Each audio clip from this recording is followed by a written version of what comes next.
Alright, so let's take a look at Pretender Liz next. Yeah.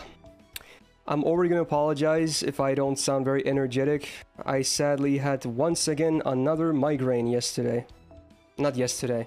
Yeah, clearly I'm not 100%. Today, earlier today, so... Yeah, head still kinda messed up here and there, so... But I wanted to record this anyway. Now, you might be seeing some other stuff as well regarding, you know, a certain banner. And maybe even a certain servant from said banner. But this is probably gonna go up first, because this is also the thing I'm gonna do first today. So yeah, we got Pretender Liz, the actual first Pretender welfare, also fourth Pretender in the entire game. And with this fun fact, now we have welfares of every single class in the game. Yeah, even all the extra ones. We do have at least one welfare for each of them. I've managed to stay pretty blind here. I don't really know what she does. I think she's Buster, and that's pretty much all I know. So let's start obviously by going through the Ascensions first. Well, obviously it's a welfare, so, you know, there's not much to cover, but yeah, obviously gonna go through this first. She does have pretty cute expressions, I suppose. One of the big reasons why I did this a day late anyway is because this last Ascension item was locked behind day 2 of the main quest, which was obviously time-gated, so yeah, now I can actually see the FA as well. Alright, let's get said FA out here. What does this look like? I'm hopeful because, again, Wada Arco, my favorite artist in the game, so let's see what she managed to do here. Interesting. Pretty cutesy. She has big shoes, I just realized that. You can't really see them normally that well. Yeah, actually a non-sexualized loli, how about that? Pretty refreshing if you ask me. Yeah, I kind of like it. Again, very cutesy. It's alright. Also, is she wearing an apron, I just realized? Is that what it is? I mean, okay, there, you know, there's still that, I suppose, but okay. So there you go. Not much to say about the aesthetic, because it's a welfare, so, you know, we only really have one thing to talk about, so... Or one, like, unique look to her. But at least the FA looks nice, so I approve. So then, let's talk about the gameplay side. 9.6k attack without 1k foes on base level 80. That's actually pretty good. Certainly quite an improvement over Mr. Pancakes from yesterday. But you would probably expect to see that from a lot of extra classes anyway. So I guess she's no exception. Keep in mind, Pretender mostly just will have like 1.5x for a damage mod anyway, instead of like a 2.0, so, you know, it's nice that they have a higher attack, I suppose. Oh yeah, so again, I think she's Buster, but let me make sure. Yeah, it's a Buster MP, and the normal deck is double Buster, double Quick, so it's like a Lancer deck. So passives, what do we got?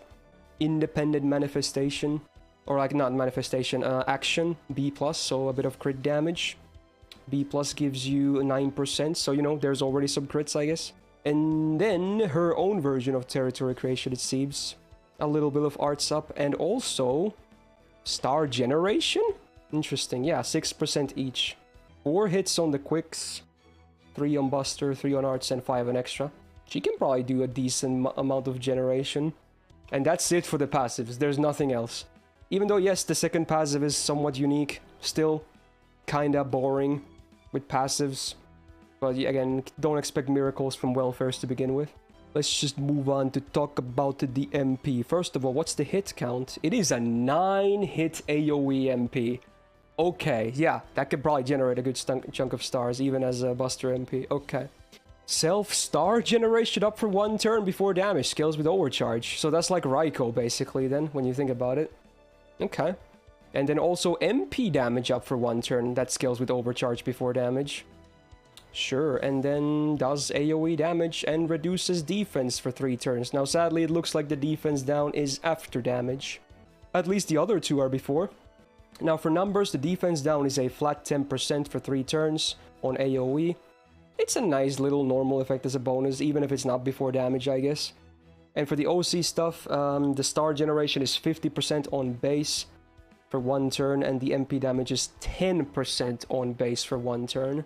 The MP damage is kind of lackluster in my opinion, because it's only 1 turn. I feel like they could have made it like 20%, but to be honest, there's also 2 OC effects, so I guess it's alright. Overall, I think the MP itself looks pretty good. It's a pretty good package for a welfare, and obviously you're gonna get a free MP5 later, so... Then let's move on to skills. We have a sword icon. Let's see what it does. It's an EX rank as well. Fun. Okay, that's Jesus Christ. Okay, text for ants. Okay, oh my god, dude. All allies attack up for 3 turns. Then it's an alignment thing again. Lawful allies get crit damage for 3 turns. And then neutral allies get MP damage for 3 turns. And then chaotic allies get... Is it MP gain for 3 turns? That's so small text, dude. Everyone besides her, she applies a unique new trait for 3 turns? Which I assume has synergy with some other stuff of hers? Yeah, Mount Liang trait or something to allies besides herself. And then also self-absorb for 1 turn. Okay. Wow, that's a doozy. All of that on a 6-turn cooldown. That's a lot of effects. Obviously, because it's split into 3 alignments. Also, what is her own alignment? Chaotic Evil. So unless she can change her own alignment, she will only ever get the MP gain from this skill. She will not get the lawful, or the crit damage from the lawful, or the MP damage from the neutral. Now, numbers-wise, it's a 20% team attack, 20% lawful crit for allies, that is, not against lawful again. 20% neutral for MP, for neutral allies, MP damage, and then 20% MP gain for chaotic allies, and 500% absorb for 1 turn on herself. Doesn't seem like an amazing skill unless there's really some other alignment stuff with the rest of the kit. As is, it's alright. Not amazing, not terrible. On a 6-turn cooldown, I would say it's just okay. Alright, moving on to the next skill. We got a battery icon. This one a little bit less... Okay, here we go, the new trait. Okay, so all allies that have the Mount Liang trait from the first skill, I guess. Let's see, does she have it herself too? She does, okay, so okay, she will always have the trait. Even though the first skill doesn't give it to her, she always has it anyway. So okay, so this works for her too. So all allies with that get a little bit of battery, so it's a team battery if you use the first skill first. Then also increase max HP for 3 turns, and then debuff rest down for 3 turns as a demerit, I guess. Okay. 6-turn cooldown. Now what's the numbers? Please tell... It's not 20% MP gauge, is it? I'm guessing it's 10%. It is 20%. It scales from 10 to 20. Whoa, that's nice on a free unit.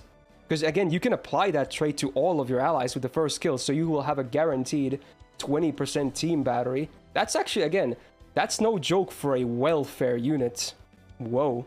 Max HP is 2k up to max rank for 3 turns. And then it's a minus 20% debuff rest for 3 turns. What do I think about the demerit? Feel like it's not going to make that big of a difference. It doesn't look like a nasty demerit. Yeah, this is good for a welfare. Yeah, 20% team battery. I'm all about it, man. That's no joke. You can maybe even use her as a support, honestly, from what it looks like. And then the third skill, we got her main card types, which is the red and the green icons. Alright, what do we got? Self-quick up 3 turns, self-buster up 3 turns, and crit damage 3 turns on a 6-turn cooldown. So there's a lot of skills like this for the red and green ones. Now for the numbers, it's 30% across the board, everything. 20 to 30% depending on the rank. Max is obviously 30. So that on a 6-turn cooldown, it's just alright. It's not amazing, it's not bad. It's just an average skill in this day and age, I would say. Yeah, honestly, this would have been cool to see in it. Like, maybe lower the numbers and make it AoE. Because it seems like she kind of wants to be a support at the same time. This is just a full-on selfish skill. So, unlike the first 2 skills that actually help your allies, this one doesn't. I don't honestly know what to make of her, even after seeing this stuff. You could, I suppose you could use her to Buster Loop as well, right? But you would need, because of a 20% battery, you do need double Oberon and Koyan, or just a 50%er, I guess. So it's not very optimal. I guess Jor does have the numbers up. We can maybe take a look at them.